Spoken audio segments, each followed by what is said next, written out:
नमस्कार दर्शकों, प्रारंभ पर आप सबका स्वागत। मेरा नाम है संदीप आर के सिंह और आज हमारे साथ हैं बाबा रामदास जी। बाबा जी, बहुत बहुत स्वागत प्रारंभ पर। जय श्री राम। जय हो, जय श्री राम, जय जय श्री राम। बाबा जी, अभी जिस कॉन्फिडेंस से मोदी जी ने रजत शर्मा जी के इंडिया टीवी चैनल पर इंटरव्यू दिया, वो इंटरव्यू तो क्या था, वो एक रॉकस्टार परफॉर्मेंस थी। भारत मंडपम में बकायदा म्यूजिक बज रहा है, रॉक लाउड रॉक म्यूजिक बज रहा है, उसमें एंट्री हो रही है, सुपरस्टार आ रहा है। और वो इंटरव्यू में बहुत जबरदस्त ऐसी ऐसी बातें कही उन्होंने जो आज तक मोदी जी अपनी जो मर्यादाओं का पालन करते थे, थोड़ा सा अपने कंफर्ट जोन से बाहर निकल के उन्होंने बहुत सारी बातें कही। तो वो यह दिखाता है कि वो बहुत ज्यादा आश्वस्त हैं अपनी जीत को लेकर, अपने विन को लेकर। और ऑलमोस्ट पूरा देश भी अब आश्वस्त है कि मोदी जी वापस आ रहे हैं और एक बड़ी मेजोरिटी के साथ आ रहे हैं। कम से कम हम और आप यह कहते हैं, आपका तो लगातार फीडबैक है कि 303 से तो ऊपर ही सीट आएगी हर हाल। तो जो पार्टी इस प्रकार से बढ़ती जा रही है, चुनाव दर चुनाव दर चुनाव, तो बाकी पार्टियां सिमटती जा रही, चुनाव दर चुनाव दर चुनाव। तो पहले राष्ट्रीय पार्टी एक है कांग्रेस, फिर बाकी कांग्रेस से ही टूट टूट के निकली और कांग्रेस का ही वोट बैंक का शरण करते हुए क्षेत्रीय पार्टियां बनी। तो अब इन क्षेत्रीय पार्टियों को तो एक सीट दो सीट भी नहीं मिल रही। कहाँ बसपा इतनी मजबूत थी, कहाँ पे अब कोई कह भी नहीं रहा है कि एक सीट भी मिल जाए। कहाँ सपा को 3-4 सीट के लाले लगे हुए हैं। ये मैं उनके राष्ट्रीय फलक पर की बात कर रहा हूँ। इस बीच शरद पवार का एक बयान आता है कि 4 जून 2024 के बाद, रिजल्ट आने के बाद सारी क्षेत्रीय पार्टियों का विलय हो जाना चाहिए कांग्रेस में। तो क्या आप इसकी पॉसिबिलिटी देखते हैं क्या कि क्षेत्रीय पार्टियां अब आपस में यदि विलय नहीं करेंगी तो उनके पास वो छोटे छोटे छोटे वोट बैंक हैं, अब वो मायने नहीं रखते हैं। जो मुसलमान वोट बैंक के भरोसे वो सत्ता में आना चाहते हैं, तो क्या उनका विलय होना आवश्यक हो गया है बाबा जी? सर, अंग्रेजों के जमाने के जेलर असरानी ने जब कहा था ना कि आधे उधर जाओ आधे इधर जाओ बाकी मेरे पीछे आओ, तो फिर जब उसने पीछे मौका जब आया और जब पीछे मुड़ के देखा तो उसके पीछे कोई नहीं था। सर, पार्टियां विलय तो कर लेंगी आखिर। अच्छा, विलय की नौबत क्यों आएगी ये हम अभी डिस्कस करते हैं इसी वीडियो के दूसरे भाग में। पार्टियां विलय कर लेंगी पर सिर्फ नेता जाएंगे सर, उनका वोट बैंक उनके साथ नहीं जाएगा। क्योंकि इस 2024 के चुनाव की जब समीक्षा होगी 4 जून के बाद, तो आप देखेंगे कि जो जिन पार्टियों का जो कैरेक्टर था ना कि अपने वोट बैंक को बंधुआ वोट बैंक समझना और उस बंधुआ वोट बैंक की एक हेजुमनी, एक उनका एकाधिकार, उनकी वाली राजनीति करना और उन्हीं के लिए सब कुछ करना और बाकी लोगों को बेवकूफ बना के उनका वोट ले लेना। सर, पंजाब में कहा जाता था जब कोई हिंदू काम लेके जाता था या कोई अन्य काम लेके जाता था तो बेशर्म नेता कहते थे कि क्यों सिंघनियों ने पुत जमने बंद करते जे तू मोनिया का काम लेके आया, जो हिंदुओं का काम लेके आया। ये एक आम डायलॉग होता था सर, अकालियों की सरकार होती थी। या जब सिख हुक्मरान होते थे तो ये शब्द कहा जाता था कि सिंघनिया ने पुत जमने बंद करते, सिखों सिंघनियों ने। हरियाणा में क्या बोला जाता था कि जाटनियों ने छोरे जमने बंद कर दिए क्या, जो हम सारा काम कराएं। सरेआम ऐसे बोला जाता था, इसके बावजूद जनता उनको वोट देती थी। सर, वो हेजेमनी टूट रही है। अब आप एक जाति विशेष, एक वर्ग विशेष, एक समुदाय को सारी मलाई खिलाते रहेंगे और वोट सबका लेते रहेंगे बेवकूफ बना के। अब ये नहीं चल रहा सर। अब तो आपको सत्ता की मलाई और देश के सभी संसाधनों को गरीब गुरबा के साथ शेयर करना पड़ेगा। अब इसी चीज की राजनीति चल रही है सर।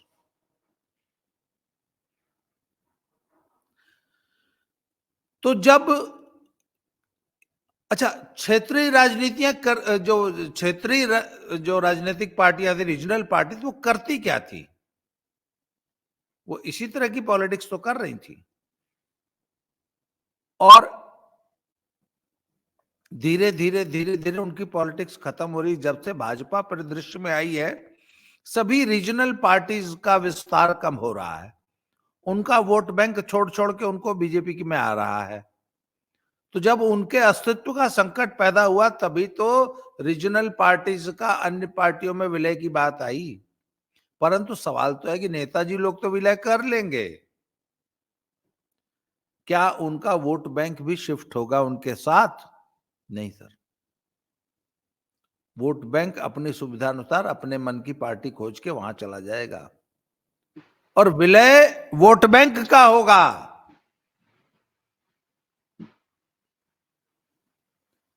नेताओं का विलय नहीं होगा। नेता विलय करें चाहे ना करें, राजनीतिक दल अपने हिसाब से अपना काम कर लेंगे। बाबा जी, आपने एक बात कही कि विलय वोट बैंक का होगा। तो भारत में एक बहुत मजबूत वोट बैंक है, जो भाजपा से भी ज्यादा मजबूत उसका राजनीतिक तंत्र है।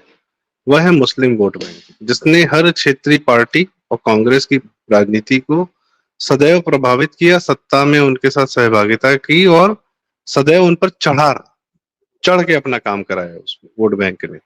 और वो वोट बैंक, मुस्लिम वोट बैंक, बिना सत्ता के रह नहीं सकता। और खुलेआम वो खुद भी कहते हैं कि भाई मुस्लिम वोट बैंक सदैव स्ट्रैटेजिकली वोटिंग करता है जहां पे भाजपा को हराया जा सके। और ये काम वो आज से नहीं, पता नहीं कब से कर रहा है। इसके लिए वो लालू जैसे जंगल राज के प्रणेता, केजरीवाल जैसे महाधूर, सबके पीछे, मतलब आप लिस्ट उठाइए सारे भ्रष्टाचारियों के पीछे अगर कोई खड़ा है तो मुस्लिम वोट बैंक खड़ा है। तो एक तंत्र है। और इसमें मैं सिर्फ मुसलमान वोट बैंक को नहीं जोड़ूंगा, एक बहुत बड़ा वर्ग है, मैं जानता हूं, जो हिंदुओं में भी है, जिसको भाजपा की नीतियां या योगी जी का जो गवर्नेंस सब तक लेके जाना है, या खट्टर जी का जो सब तक, सारे गरीब गुरबों तक सारी पूरी गवर्नेंस लेकर जाना, ये बहुत लोग को पसंद नहीं आता है, जो बीच में मिडिलमैनशिप की जिसकी प्रवृत्ति। तो जैसे आप बता रहे थे कि रीजनल पार्टियों के मतलब लाभार्थी सिर्फ एक जातीय समीकरण या वर्ग नहीं हो सकता। अब वह लाभार्थी पूरे जन जन तक सरकार का लाभ जन जन तक पहुंचना चाहिए, पहुंच रहा है। इसीलिए जातीय दंभ टूट रहा है। तो बाबा जी, तो नेशन वाइड एक वोट बैंक रहेगा, एक मुस्लिम वोट बैंक प्लस जो एंटी बीजेपी वोट बैंक रहेगा, तो वो तो एक जगह आना चाहेगा ना। वो क्यों जो है टुकड़ों में बटा रहना चाहेगा? तो क्या यह वोट बैंक मजबूर करेगा इन बड़े नेताओं को एक साथ आ जाने के लिए, एक झंडे, एक सिंबल के अंदर, ताकि कंफ्यूजन न रहे?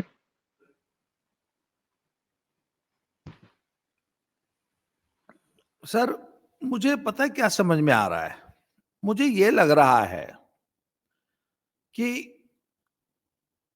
धीरे धीरे मुस्लिम वोट बैंक और झुंड बना के घेटो मानसिकता के तहत भेड़ बकरी की तरह सिर्फ भाजपा को हराने के लिए नेगेटिव वोटिंग करने वाला ये वोट बैंक धीरे धीरे भारतीय राजनीति में अछूत बनता जाएगा। और भाजपा जो पॉलिटिक्स कर रही है, उसमें भाजपा ऐसा सिस्टम बना देगी, ऐसा माहौल बना देगी कि जो पार्टी इनका वोट या इनके तुष्टीकरण की पॉलिटिक्स करेगी, बहुसंख्यक हिंदू समाज, मेजॉरिटी जो 87% है ना, 86% या 80%, वो उसके खिलाफ हो जाएगी। और सर 80-20 की जब भी लड़ाई होगी तो उसमें 80 ही जीतेगा। और जो पार्टी इनके वोट की राजनीति करेगी, इनका वोट लेने के लिए अतिरिक्त प्रयास करती दिखाई देगी, वो अछूत हो जाएगी। वो समय आ गया है। और एक चीज और आपको बताऊं, मैं तो यहां तक देख रहा हूं कि बहुत जल्दी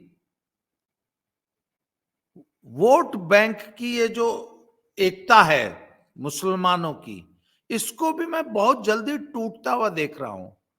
आप देख लीजिएगा कि विद इन 5 इयर्स वो स्थिति आ जाएगी जब मुसलमानों का एक बहुत बड़ा हिस्सा टूट के बीजेपी को वोट देने लग जाएगा।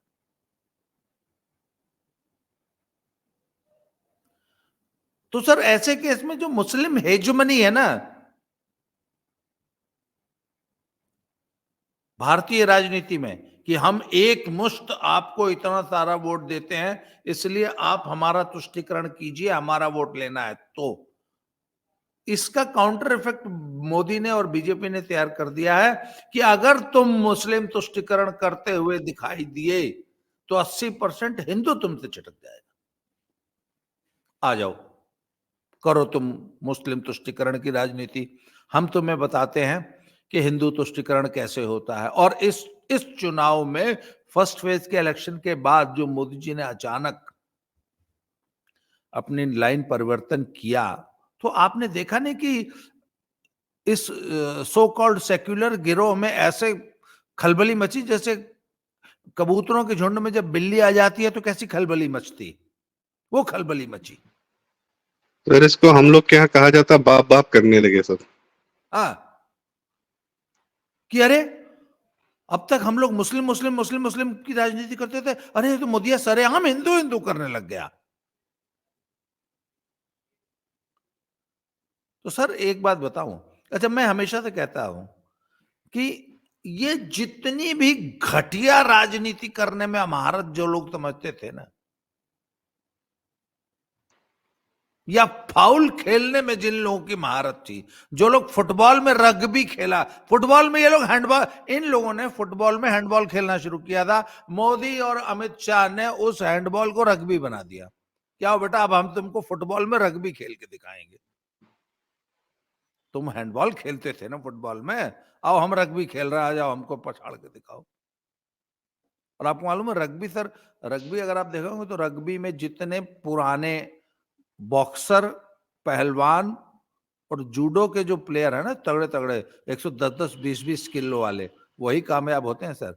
रग्बी में 55 किलो का आदमी कामयाब नहीं हो सकता, क्योंकि उसमें लड़ना 120 भिड़ना धक्का मारना नहीं नहीं वही सर खेल है। 120 किलो का आदमी जब दौड़ता हुआ फुल स्पीड से टक्कर मारेगा तो आप छितरा न जाएंगे।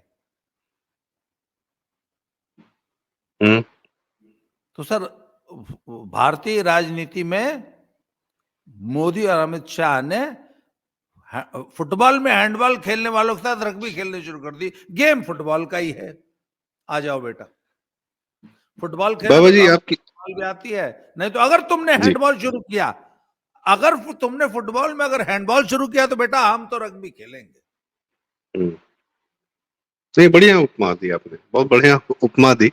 पर इससे जुड़ा हुआ एक सवाल और है, जैसे मान लीजिए कभी कभार कोई हिंदू वोट है, वो उसके उसके न मन में, एक तो हम लोग के यहाँ का एक और सीन है कि नाराज हो जाते हैं, तो हमारे यहाँ कार्यकर्ता भी नाराज हो जाता है, जनता भी नाराज हो जाती है, या थक जाते हैं, या मूड नहीं बन रहा है, तो कभी वो शिवराज सिंह चौहान जी को हटाकर कमलनाथ की सरकार ले आते हैं। कर्नाटक में देखते हुए कि भैया कांग्रेस मुस्लिम के दुराग्रहों को पूरा करने के लिए एकदम बिछी जा रही है, पर फिर भी कर्नाटक में कांग्रेस को जिता देते हैं, क्योंकि एक फ्लोटिंग वोटर होता है जो कभी नाराज हो जाता है, उसको मजा नहीं आ रहा होता है, सड़क में गड्ढे दिखने लगते हैं, बहुत सारी बातें होती है, उनको प्रायोरिटीज नहीं पता होती कि हमें किस आधार पे किस लिए वोट करना है।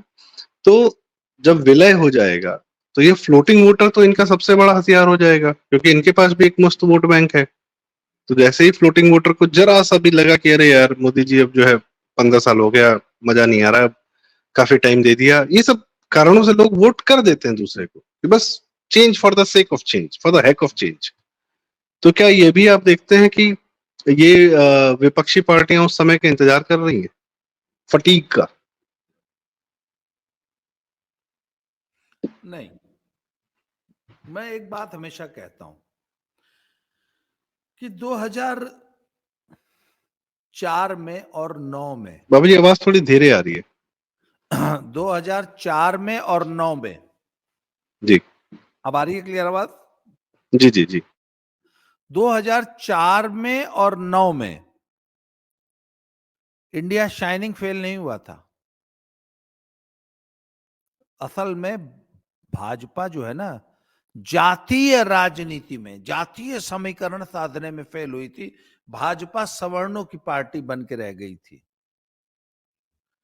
2014 का चुनाव जीतने के बाद, 2014 का चुनाव तो हिंदुत्व फोर्सेस का चुनाव था, परंतु उसके बाद 2014 के बाद जब भारतीय राजनीति में भाजपा ने ओबीसी और ईबीसी को साधना शुरू किया, तो आज भाजपा ओबीसी और ईबीसी की चैंपियन बन चुकी है। और अभी जो लेटेस्ट ट्रेंड चल रहा है, जो खट्टर साहब ने, मैंने कहा, एक फॉर्मूला दे दिया है पूरे देश में भारतीय राजनीति को, कि राजनीतिक प्रभुत्व वाले प्रभावशाली जो लोग हैं, उनके विपरीत शेष गरीब गुरबा का ध्रुवीकरण कर दो। जैसे उन्होंने जाटों के खिलाफ 35 जाति का ध्रुवीकरण किया हरियाणा में, ठीक वही ध्रुवीकरण में सर पंजाब में होता देख रहा हूं जट सिखों के खिलाफ। जट सिखों की हेजमनी, जट सिखों का प्रभुत्ववादी जो रवैया था कि सब कुछ हमारा है, सबके हर चीज पे, सत्ता पे और समाज के हर संसाधन पे हम ही राज करेंगे, हम ही सारी मलाई खाएंगे, इसको तोड़ दिया है। आप देख लीजिएगा। और इसकी एक थोड़ी लंबी प्रक्रिया होती है, इट टेक्स टाइम। 5 से 10 साल लगते हैं, 5 साल तो मिनिमम लगते हैं। तो ये प्रक्रिया शुरू हो चुकी है सर, और आपको अगले 2027 के विधानसभा चुनाव में मैं इसको कंप्लीट होता हुआ दिखाऊंगा आपको। पंजाब में, हरियाणा में तो कंप्लीट हो चुकी है, इस चुनाव में रिजल्ट आ जाएगा अभी 4 जून को, आप देख लेंगे कि किस प्रकार जाटों के सत्ता पर जाटों के एकाधिकार को तोड़कर 35 जातियों ने कैसे उनके उनके इस एकाधिकार को तोड़ा है। सर ये पूरे देश में होगा कि अब किसी एक प्रभावशाली जाति या वर्ग का कब्जा नहीं रहेगा सत्ता पे। गरीब गुरबा यूनाइट होके, जो मोदी जी ने जो चार जातियां बनाई है ना, यूथ, किसान, यूथ, महिलाएं और गरीब, गरीब। ये जो 4 जातियां हैं ना सर, अब इनका शासन रहेगा देश पे। अब जो जातीय राजनीति होगी, पर वो जातियां 4 ही होंगी, किसान, गरीब, यूथ और महिला। और जी सर इस राजनीति के सामने ना, ये ठाकुर, बाभन, अहिर, जाट, हरिजन, जट सिख, हैं, गुजर, ये पॉलिटिक्स चल नहीं पाएगी। जी बाबा जी, एक आखिरी सवाल।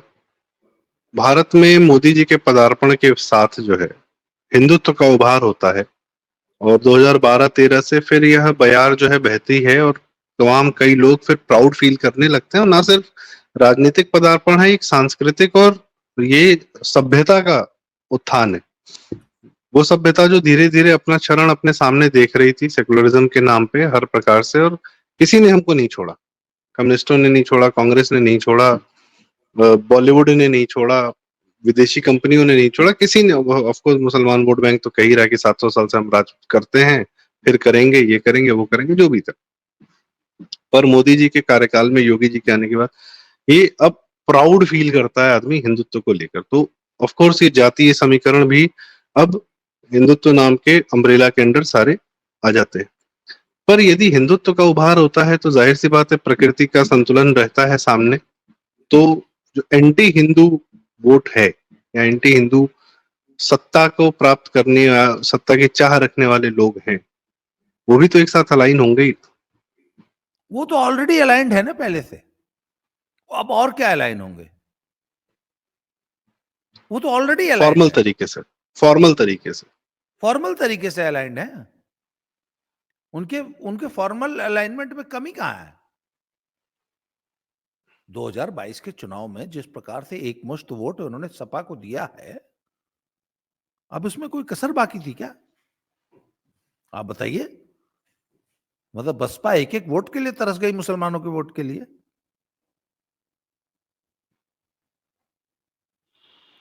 तो सर ये तो पहले से अलाइंड थे, इनका ध्रुवीकरण पहले से था। हिंदू का ध्रुवीकरण तो अभी, अच्छा, हिंदू का ध्रुवीकरण अभी शुरू हुआ है।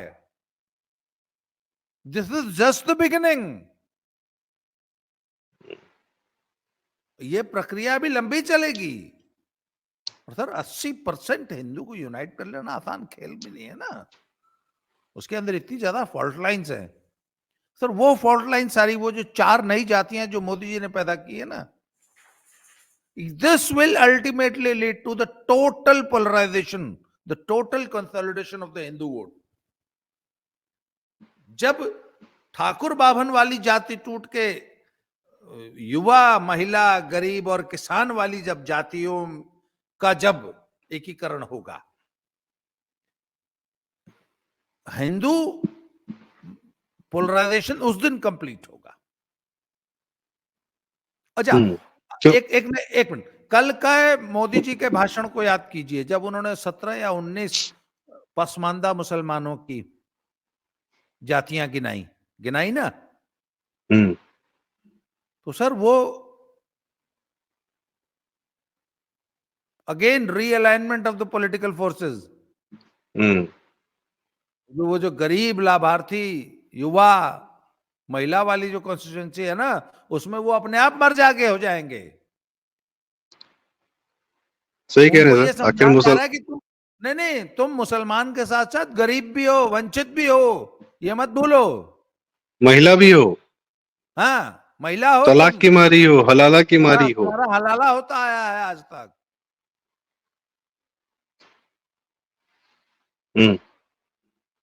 इसे कहते हैं sir realignment of the political forces, realignment of the vote bank. सही कह रहे हैं सर। आपने थोड़ी देर पहले ही कहा कि जिस दिन आप खुद को मुसलमान की जगह एक पीड़ित, शोषित महिला के रूप में आइडेंटिफाई करने लगेंगे कि मेरे सिर पे जो हमेशा एक दूसरी बीवी की तलवार लटकी है, या हलाला की जो तलवार लटकी है,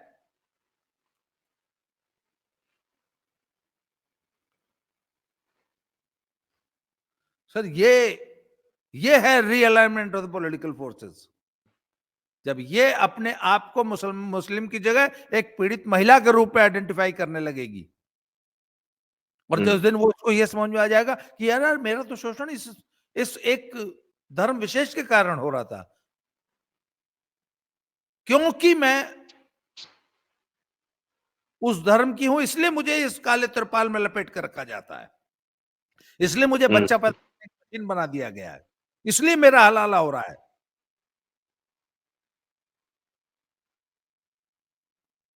तो जिस दिन वो ये, अच्छा, मोदी जी ने इसकी शुरुआत कर दी है। एक बात बताऊं, कल बहुत बड़ा हथौड़ा मारा है। लोग कहते थे ना कि मुस्लिम महिलाएं चोरी छिपे जो है अपने मर्दों से छुप के जो है मोदी जी को वोट करके जा रही हैं। बहुत वो दिन दूर नहीं है तो जब पसंदीदा मुसलमान भी जो है शेख साहब के,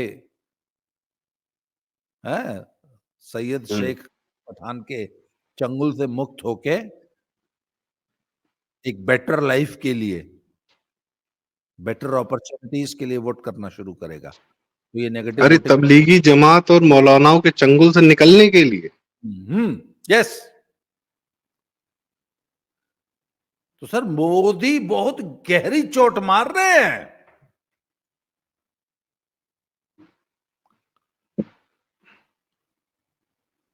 और अभी तो शुरुआत हुई है। हाँ सर, मैंने कहा था कि 2024 के चुनाव के बाद असली रीअलाइनमेंट होगा पॉलिटिकल जी फोर्सेस का, और जिसमें अब हम अपने मूल सवाल पे आते हैं जी। कि विलय पार्टियों का नहीं होगा, रीअलाइनमेंट सर वोट बैंक्स का होगा।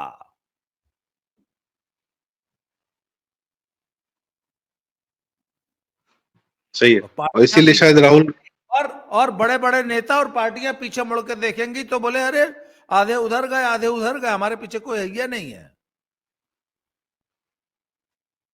यहाँ आपका इस वो उपमा जो है शोले वाली, हाँ, बिल्कुल अब जाके फिट बैठती है, दिखती है सामने कि एक दिन अचानक अखिलेश पीछे मुड़ के देखेंगे तो देखेंगे अरे पसमानदा मुसलमान तो है ही नहीं है, महिलाएं तो है ही नहीं है, वो सब तो भाजपा में चली मुसलमान गई। चला गया कांग्रेस में, यादव भाजपा चले गए में भाजपा, जी नहीं, भाजपा में। हाँ। पसमानदा हम्म। मुसलमान और महिलाएं और बच्चे, लड़कियां हम्म। भाजपा में चली गई कि हलाला से सिर्फ एक पार्टी बचा सकती है। सर नई उम्र की कोई लड़की बच्चा पैदा करने की मशीन नहीं बनना चाहती। सही बात है। और जाहिर सी बात है सर, मुसलमानों में भी कुछ लोग इंसान होते हैं, उनको भी अपना इंसान होना समझ में आएगा, जो सर ठोक पीट के। सर इंसान हो चाहे ना हो, उनको इंसान होने का एहसास कोई न कोई किसी दिन करा देगा। और मोदी जैसा लीडर होगा तो जरूर करा देगा। रही सही कसर योगी जी आके करा देंगे तो। हाँ मोदी जी का अपना। जी सर, एक कबीर जी का दोहा है, दोहा तो नहीं पढ़ूंगा, उसका भावार्थ है यहाँ पे कि जब घड़ा बनता है, कुम्हार घड़ा बनाता है तो कच्ची मिट्टी को अंदर से एक हाथ से सपोर्ट दिए रहता है, ऊपर से ठोकता रहता है। तो ये जो है, ये जो रीअलाइनमेंट है कच्ची मिट्टी का, अंदर से मोदी जी सपोर्ट दे रहे हैं, बाकी ऊपर से योगी जी अपना हल्का हल्का थाप देके एक बढ़िया रीअलाइनमेंट कर रहे हैं। तो बाबू जी बहुत बहुत धन्यवाद, बहुत क्लियरली बताने के लिए। और मेरे ख्याल से आई थिंक आप पहले हैं जो इस प्रकार से ये बता रहे हैं कि पोस्ट 24 विपक्ष का क्या होगा। भाई बहुत क्लियरली कि कई नेता गायब हो जाएंगे, जो उनके पीछे से उनका वोट बैंक खिसक चुका होगा, वोट बैंक का अलाइनमेंट होगा। ये बड़ी बात आपने कही। आई थिंक ये आज हम लोग का जो है सबसे बड़ा हासिल है कि and this will be the analysis, the real analysis, this is the real analysis actually. दर्शकों बहुत बहुत धन्यवाद हमें सुनने के लिए। बाबा जी बहुत बहुत धन्यवाद इतना समय देने के लिए और बहुत क्लियरली अपने जमीन के सारे अनुभव को हमसे साझा करने के लिए, और वोट बैंक को, नेताओं को, राजनीतिक पार्टियों का परिवर्तन देखने के लिए और हम तक लाने के लिए। और लोग कह सकते हैं कि हम लोग जो है पॉलिटिकल पार्टियों पर बातचीत करते हैं, हम पॉलिटिकल पार्टी पर या उन सब पर इसलिए बातचीत करते हैं ताकि हम अपने जीवन में हो रहे बदलावों को देख सके, समझ सके, और हम आसपास के जीवन को ही ऑब्जर्व कर सके और उससे जो हम पर फर्क पड़ता है उसको भी जान सके। और यही हम आप दर्शकों के साथ भी साझा करने का प्रयास करते हैं। बाबू जी बहुत बहुत धन्यवाद। जय श्री राम। जय श्री राम, जय जय श्री राम।